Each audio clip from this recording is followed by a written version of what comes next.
అంతా రామమయం, ఈ జగమంతా రామమయం. భక్తలోకం ఎప్పటినుంచో వేచి చూస్తున్న ఘడియలు రాణి వస్తున్నాయి.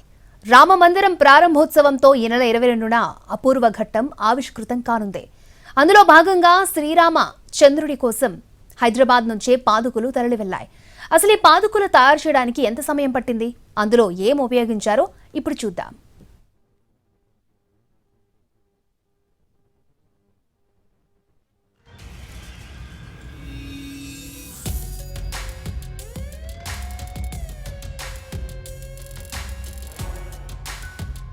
అయోధ్య రాముడికి హైదరాబాద్ నుంచి పాదుకలు తీసుకెళ్తున్నారు.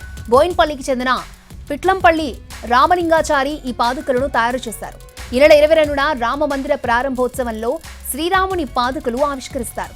ఆగమ శాస్త్రం, శిల్పకళా శాస్త్రం అధ్యయనం చేసి పాదుకలు తయారు చేశారు. శ్రీరాముడి పాదాలను అధ్యయనం చేసి పాదుకలు తయారు చేశామన్నారు రామలింగాచారి. పాదుకులపై హైందవ సంస్కృతి సంప్రదాయాలు ఉట్టిపడేలా కళాకృతులు ఉన్నాయి. పాదుకులపై ఇతిహాసాలు, విష్ణుమూర్తి 10 అవతారాల్లోని మత్స్యావతారం, ఐరావతారం ముద్రించారు. గోమాత, శంకుచక్రం, అంకుశం, ఖడ్గం, స్వస్తిక్, కలశం, సూర్యుడు ఉండేలా చూశారు. శ్రీరాముడి పాదుకుల తయారీకి 25 రోజుల సమయం పట్టింది. ఈ పాదుకలను 60,000 ఖర్చుతో తయారు చేశామని పిట్లంపల్లి రామలింగాచారి చెప్పారు.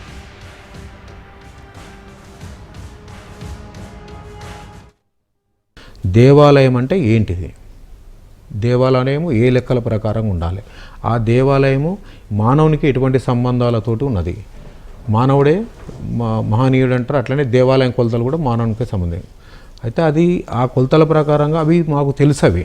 కానీ పాదుకలల్లో తీసుకునే కొలతలు అనేది మేము ఇంతవరకు ఈ టైప్లో పాదాలు చేయటం అనేది ఇదే మొదలు. నేను పాదుకలు చేసిన చాలా వరకు, సాయిబాబా పాదాలు కానీ వేరే వాళ్ళ గురువుల వారి పాదాలు అందరూ చేసినాం. కానీ ఈ శ్రీరామచంద్ర వారి పాదాలు చేయాలంటే ఈ ముద్రికలు ఏ టైప్ ఉంటాయి అనేది బాగా ఆలోచన చేసినాక ఈ గ్రంథాలలో తీసినప్పుడు కొన్ని లైన్స్లలో మనకు వీటి మీద ఈ ముద్రలు, ఈ సాంప్రదాయానికి ఈ ముద్రికలు ఉండొచ్చు అనేది మనం ఒకటి నమ్మకం చేసుకున్నాం. మనం అంటే శ్రీరామచంద్ర వారు మనకు విష్ణుమూర్తి సాంప్రదాయం. విష్ణుమూర్తి విష్ణుమూర్తి చేతిలో ఏముంటాయంటే ఫస్ట్ శంకు చక్రాలు ఉంటాయి ఆయనకు.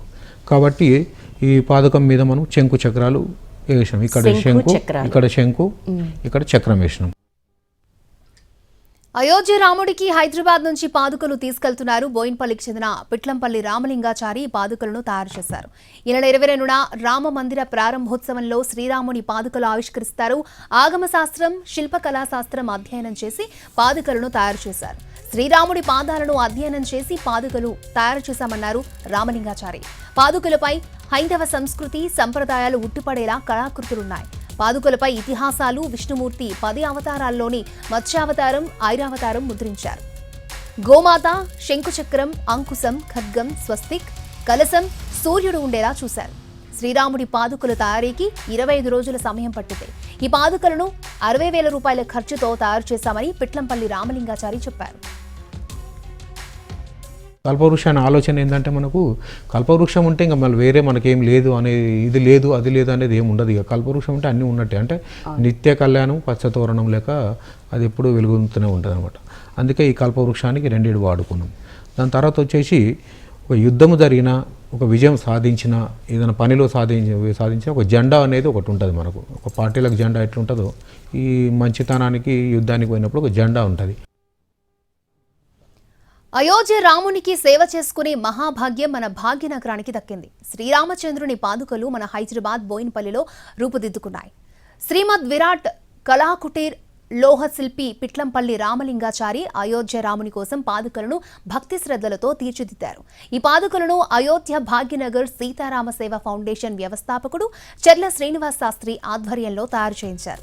అసలు ఈ పాదుకలు తయారు చేయడానికి ఎన్ని రోజుల సమయం పట్టింది, ఏ లోహాలు వాడారు అనే విషయం ఇప్పుడు చూద్దాం. దీనికి మొట్టమొదలు మనము వాళ్ళు బంగారు తాపడంతో అయితే మొట్టమొదలు కావాలని చెప్పేసిండ్రు వాళ్ళు. అంటే ఓన్లీ మనము ఇత్తడిలో చేసి కూడా బంగారం ఎక్కియచ్చు, లేదా రాగిలో వేసి కూడా బంగారం ఎక్కియచ్చు, పంచలోంలో వేసి కూడా బంగారం ఎక్కియచ్చు. కానీ ఇత్తడి చేసి బంగారం ఎక్కించుకోవటం అనేది అంత మొదలున్న ఇత్తడికి అంత ప్రాధాన్యత ఉన్న లోహం కాదు అది. దీనికి మొట్టమొదలు మనము వాళ్ళు బంగారు తాపడంతో అయితే మొట్టమొదలు కావాలని చెప్పేసిండ్రు వాళ్ళు. అంటే ఓన్లీ మనము ఇత్తడిలో చేసి కూడా బంగారం ఎక్కియచ్చు, లేదా రాగిలో వేసి కూడా బంగారం ఎక్కేయచ్చు, పంచలోంలో వేసి కూడా బంగారం ఎక్కేయచ్చు. కానీ ఇత్తడి తీసి బంగారం ఎక్కించుకోవడం అనేది అంత మొదలున్న ఇత్తడికి అంత ప్రాధాన్యత ఉన్న లోహం కాదు అది.